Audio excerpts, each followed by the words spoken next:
నమస్తే welcome to me TV news. Suryapet CCS పోలీసుల అదుపులో శిశు విక్రయాల ముఠాలో 6 మహిళలు 4 పురుషులు.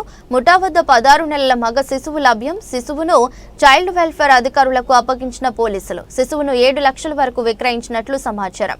నిందితుల్లో హైదరాబాద్, సూర్యాపేట, విజయవాడ వాసులు. నిందితులపై గతంలోని శిశు విక్రయాల కేసులున్నట్లు గుర్తించిన పోలీసులు.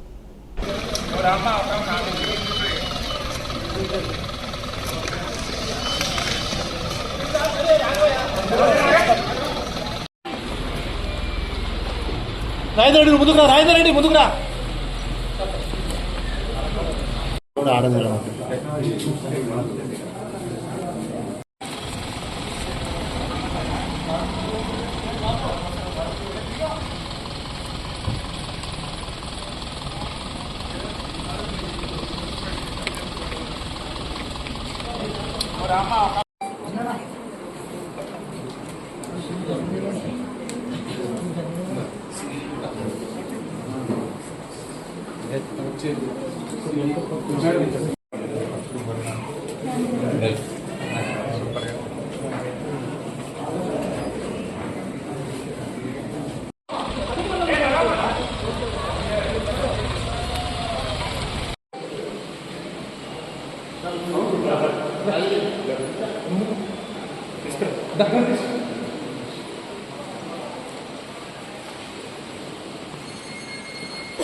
ఇందులో బాయ్ కిడ్ అయితే ఒక రేటు, ఫిమేల్ కిడ్ అయితే ఒక రేటు. మొత్తం మీద యావరేజ్ గా 5 lakhs నుంచి 10 lakhs వరకు సేల్ చేయడం జరుగుతుంది. అందులో మధ్యలో ఎవరైతే ఫెసిలిటేట్ చేసినారో వాళ్ళకు కమిషన్ రూపంలో సుమారు 20,000 నుంచి 2 లక్షల రూపాయల దాకా కమిషన్ రూపంలో ఇవ్వడం జరుగుతుంది. వీళ్ళంతా ప్రీవియస్ సిమిలర్ అఫెన్సులు నేరం చేయడమే అలవాటుగా ఉన్నటువంటి నేరస్తులు. మనకు మేడిపల్లి పోలీస్ స్టేషన్లో మనకు చూసినట్లయితే గతంలో వీళ్ళ మీద కేసులు ఉన్నాయి. వీళ్ళు వివిధ ప్రాంతాల్లో ఎవరైతే ఈ విధంగా అమాయకులు పిల్లలు లేకుండా ఉండే వాళ్ళని లోకల్గా బిజినెస్ చేసేవాళ్ళు, కోడిగుడ్లు అమ్మేవాళ్ళు, లేకపోతే ఇంకా నిత్యావసర సరుకులు అమ్మే వాళ్ళని టార్గెట్గా చేసుకొని ఎవరికైతే పిల్లలు లేరో వాళ్ళని ఈ కమిషన్ రూపంలో లూరింగ్ చేసి మీకు మంచి కమిషన్ ఇస్తాము అని చెప్పి ఈ పిల్లల్ని వీళ్ళు ఫెసిలిటేట్ చేసుకోవడం. అదేవిధంగా ఈ లోయర్ లెవెల్, గ్రౌండ్ లెవెల్లో ఉన్నటువంటి వీళ్ళు ఎవరికైతే పిల్లలు కావాలనో వీళ్ళకి కనెక్ట్ చేయడం జరుగుతుంది.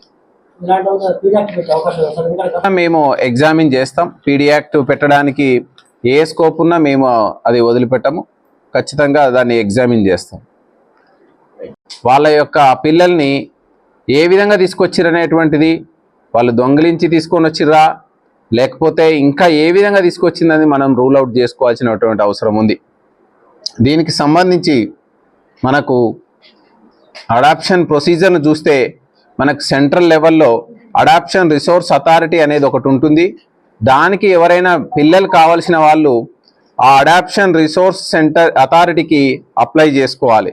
ఆ అప్లై చేసుకున్నటువంటి పేరెంట్స్ ప్రాపర్ ప్రొసీజర్ ప్రకారం అప్లై చేసుకుంటే ఆ ఏజెన్సీ ఎవరైతే అప్లై చేసుకున్న ఏజెన్సీ అడాప్షన్ తీసుకునేటువంటి తల్లిదండ్రుల ఇంటిని విజిట్ చేసి వాళ్ళ ప్రాస్పరిటీ, వాళ్ళది ఎట్లా ఉంది, వాళ్ళ ఫ్యామిలీ బ్యాక్గ్రౌండ్ అన్ని వివరాలను ఎంక్వైరీ చేసుకొని వాళ్ళు సూటబిలిటీ ఇచ్చిన తర్వాత కోర్టు ఆర్డర్ ద్వారా దత్తత తీసుకోవాల్సి వస్తుంది. దీనికి కొంత టైం పడుతుంది, కనీసం 2 నుంచి 3 మాసాల టైం పడుతుంది. ఇవన్నీ అవాయిడ్ చేస్తూ చట్ట పరిధిలో కాకుండా చట్టానికి అతీతంగా, చట్టాన్ని అధిగమించి వీళ్ళు దత్తత తీసుకోవడానికి ప్రయత్నం చేసినారు. సో ఈ దత్తత తీసుకోవడానికి ప్రయత్నం చేసే క్రమంలో ఈ ముఠా అనేది ఈ పిల్లల్ని ఎక్కడి నుంచి తీసుకొస్తారు, ముఖ్యంగా మనం ఈరోజు మనకు వచ్చినటువంటి ప్రాథమిక సమాచారం ప్రకారం ఈ ముఠా మొత్తం కూడా పిల్లల్ని మనకు గుజరాత్ రాష్ట్రంలో అహ్మదాబాద్, ముంబై, మహారాష్ట్ర పరిసర ప్రాంతాల నుంచి మనకు తీసుకొచ్చి అక్కడ 5 నుంచి 10 లక్షల రూపాయలకి ఆ పిల్లల్ని వాళ్ళని వేరియస్ దొంగతనం ద్వారానా ఇంకా ఏ విధంగా అనేది మనకు ఫర్దర్ ఇన్వెస్టిగేషన్లో తెలుస్తుంది. వాళ్ళని తీసుకొచ్చిన తర్వాత ఇక్కడ ఈ మీడియేటర్ ఉన్నటువంటి ముఠా ఇక్కడ ఉన్నటువంటి లోకల్ నీడీ ఉన్న పేరెంట్స్కి అమ్మడం ద్వారా ఒక 2 లక్షల రూపాయల దాకా కమిషన్. ఈ విధంగా అందరూ కూడా వివిధ స్టేజిల్లో వాళ్ళ కమిషన్కు ఆశపడి ఈ యొక్క ఇల్లీగల్ అడాప్షన్ అనేటువంటి దాన్ని ప్రోత్సహిస్తూ వస్తున్నారు. కాబట్టి ఈరోజు మనకు ఈ యాదగిరి ఉమారాణి అనే ఇద్దరిని నేరస్తులను తీసుకొని వాళ్ళ ద్వారా వాళ్ళు ఇచ్చినటువంటి సమాచారం ద్వారా మనకు ఇక్కడ చూపబడినటువంటి A3 నుంచి A13 మొత్తం 13 మందిని, యాదగిరి ఉమారాణితో పాటుగా మొత్తం 13 మందిని మనం కస్టడీలోకి తీసుకోవడం జరిగింది. వీళ్ళు ఈ యొక్క ఇల్లీగల్ అడాప్షన్కి సంబంధించి వీళ్ళు మళ్ళీ ఫర్దర్గా డిస్కస్ చేసుకోవడానికి, ఇంకా వేరే అడాప్షన్స్ గురించి మాట్లాడుకోవడానికి వస్తున్నారు అనేటువంటి సమాచారంతో ఫస్ట్ వీఆర్ నక్క యాదగిరి అనేటువంటి అతన్ని, మన సూర్యాపేట వాస్తవ్యుడు, అతన్ని తీసుకోవడం జరిగింది. నక్క ఉమారాణి, వీళ్ళిద్దరు కూడా కోడిగుడ్ల వ్యాపారం చేస్తూ ఈ దత్తతని తీసుకునే పేరెంట్స్ని వెతుకుతూ ఈ ముఠాకి సహాయకారిగా ఉంటూ ఈ ముఠా తీసుకొచ్చే పిల్లల్ని వాళ్ళకి దత్తత ఇచ్చేటువంటి కార్యక్రమంలో వీళ్ళు ప్రోత్సహిస్తూ వస్తున్నారు.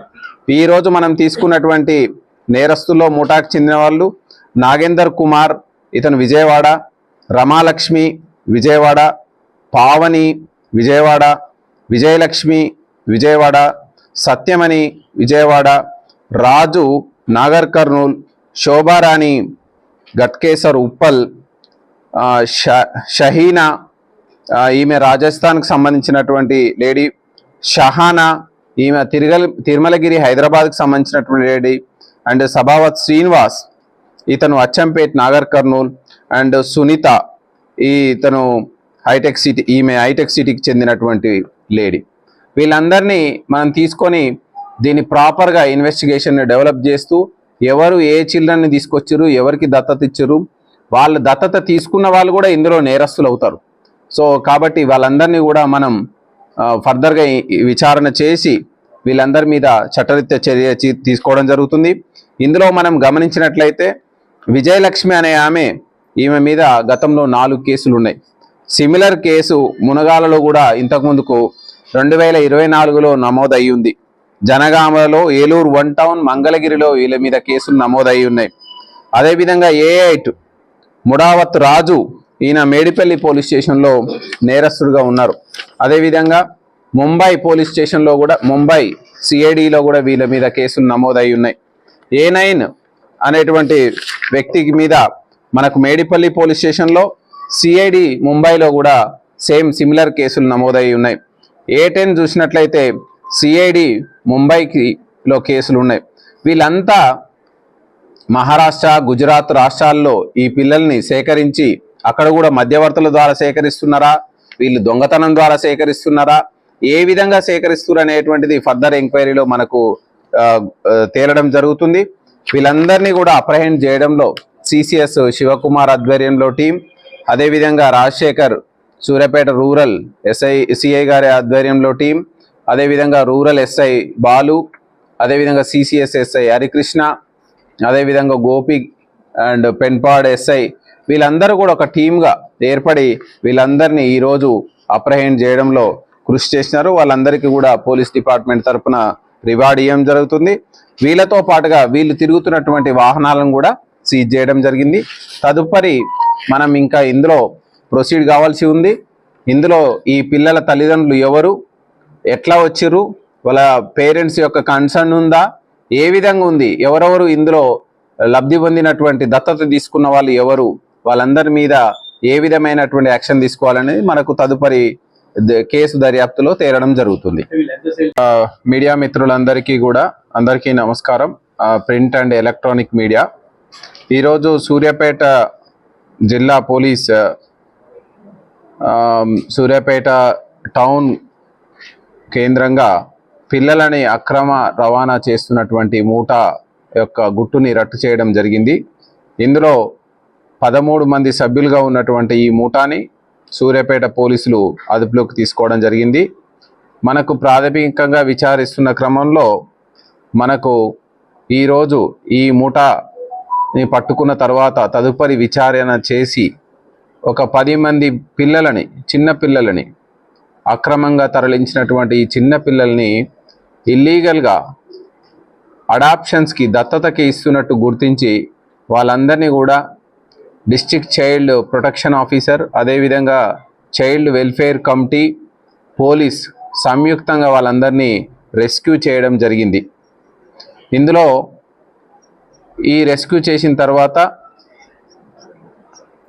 దీంట్లో ఈ ఇల్లీగల్ ట్రాఫికింగ్ పాల్పడుతున్నటువంటి ముఠా వివరాలని మనం సేకరించడం జరిగింది. దీని వెనకాల అంటే వాళ్ళ యొక్క వాస్తవ తల్లిదండ్రులు ఎవరున్నారు వాళ్ళ గురించి కూడా మనం ఎంక్వైరీ చేయడం జరుగుతుంది. అదేవిధంగా తదుపరి ఇందులో ఇంకా ఎంతమంది నిందితులు ఉన్నారు అనే దాని గురించి కూడా ఎంక్వైరీ చేయడం జరుగుతుంది. వీళ్ళపైన మనకు భారత న్యాయ సంహిత, అదేవిధంగా juvenile justice care and protection of children act కింద వీళ్ళ మీద కేసులు నమోదు చేయడం జరిగింది. ఈరోజు వివరాల్లోకి వెళ్తే, ఈరోజు ఉదయం మనకు 10 గంటల సమయంలో మనకు ఈ అక్రమ దత్తత తీసుకునేటువంటి వ్యక్తుల గురించి నమ్మదగినటువంటి సమాచారం రావడం జరిగింది. సిసిఎస్ పోలీసులు, అదేవిధంగా లోకల్ డిఎస్పి గారు అండ్ సిఐ గారు, సిసిఎస్ ఇన్స్పెక్టర్ శివకుమార్ అండ్ ఆయన team, Suryapet rural inspector Rajasekhar and ఆయన టీము, వీళ్ళందరూ కూడా డిఎస్పి సూర్యాపేట ప్రసన్న కుమార్ ఆధ్వర్యంలో ఒక టీమ్గా ఏర్పడి వీళ్ళిద్దరిని మనకు యాదగిరి అండ్ ఉమారాణి అనేటువంటి వ్యక్తులని సూర్యాపేట పట్టణంలో వీళ్ళు ఏం చేస్తుంటారంటే, సాధారణంగా విలేజ్లలో తిరుగుతూ గుడ్ల వ్యాపారం చేస్తూ గుడ్లు అమ్ముతూ జీవనం సాగిస్తూ ఎవరైతే పిల్లలు లేనటువంటి పేరెంట్స్ని టార్గెట్ చేసుకొని వాళ్ళతో మచ్చిక చేసుకొని వాళ్లకు పిల్లలని మేము ఇప్పిస్తాము దత్తత తీసుకోవడానికి వాళ్ళను సంసిద్ధతలు చేసి వాళ్ళ నుంచి కమిషన్ రూపంలో వీళ్ళు డబ్బులను దండుకోవడానికి వీళ్ళు వివిధ గ్రామాల్లో సంచరిస్తూ ఇప్పటి వరకు మనం తీసుకున్నటువంటి వివరాల ప్రకారం మనకు 10 మంది పిల్లల్ని వీళ్ళ ద్వారా దత్తత ఇచ్చినట్టు మనం గుర్తించడం జరిగింది. ఇంకా కొన్ని వివరాలు రావాల్సి ఉంది. మొత్తం ఈ ముఠా ఎంతమందిని మనకు ఈ విధంగా ఇల్లీగల్ దత్తత ఇచ్చినటువంటి వ్యవహారం మనకు బయటికి వస్తుంది. మనం ముఖ్యంగా చూస్తే భారతదేశంలో ఈ దత్తత అనేటువంటిది లీగల్గా తీసుకోవడానికి మనకు వెసులుబాటు ఉంది. మనకు Hindu adoption and maintenance act 1956 ప్రకారం, అదేవిధంగా juvenile justice care and protection children act 2015 ప్రకారం మనం దత్తత తీసుకోవడానికి అవకాశం ఉంది. కానీ ఇల్లీగల్ వేలో మనం దత్తత తీసుకుంటే అది చట్టరీత్యా నేరం. దీనికి ఒక ప్రొసీజర్ ఉంటుంది. దత్తత తీసుకోవాలంటే ఎవరు పడితే వాళ్ళు తీసుకోవడానికి లేదు, ఎలిజిబిలిటీ వాళ్ళకు ఉండాలి. అదేవిధంగా ఆ పిల్లల యొక్క జైవిక పేరెంట్స్ ఎవరు అనేటువంటిది మనం గుర్తించాలి. ఇవన్నీ ఫాలో కాకుండా ఇల్లీగల్గా పిల్లల్ని దత్తత తీసుకొని ఇచ్చినట్లయితే వాళ్ళ యొక్క పిల్లల్ని ఏ విధంగా తీసుకొచ్చిరనేటువంటిది, వాళ్ళు దొంగిలించి తీసుకొని వచ్చిర్రా లేకపోతే ఇంకా ఏ విధంగా తీసుకొచ్చిందని మనం రూల్ అవుట్ చేసుకోవాల్సినటువంటి అవసరం ఉంది. దీనికి సంబంధించి మనకు అడాప్షన్ ప్రొసీజర్ను చూస్తే మనకు సెంట్రల్ లెవెల్లో అడాప్షన్ రిసోర్స్ అథారిటీ అనేది ఒకటి ఉంటుంది. దానికి ఎవరైనా పిల్లలు కావాల్సిన వాళ్ళు ఆ అడాప్షన్ రిసోర్స్ అథారిటీకి అప్లై చేసుకోవాలి. ఆ అప్లై చేసుకున్నటువంటి పేరెంట్స్ ప్రాపర్ ప్రొసీజర్ ప్రకారం అప్లై చేసుకుంటే ఆ ఏజెన్సీ ఎవరైతే అప్లై చేసుకున్న ఏజెన్సీ అడాప్షన్ తీసుకునేటువంటి తల్లిదండ్రుల ఇంటిని విజిట్ చేసి వాళ్ళ ప్రాస్పరిటీ, వాళ్ళది ఎట్లా ఉంది, వాళ్ళ ఫ్యామిలీ బ్యాక్గ్రౌండ్ అన్ని వివరాలను ఎంక్వైరీ చేసుకొని వాళ్ళు సూటబిలిటీ ఇచ్చిన తర్వాత కోర్టు ఆర్డర్ ద్వారా దత్తత తీసుకోవాల్సి వస్తుంది. దీనికి కొంత టైం పడుతుంది, కనీసం 2 నుంచి 3 మాసాల టైం పడుతుంది. ఇవన్నీ అవాయిడ్ చేస్తూ చట్ట పరిధిలో కాకుండా చట్టానికి అతీతంగా చట్టాన్ని అధిగమించి వీళ్ళు దత్తత తీసుకోవడానికి ప్రయత్నం చేసినారు.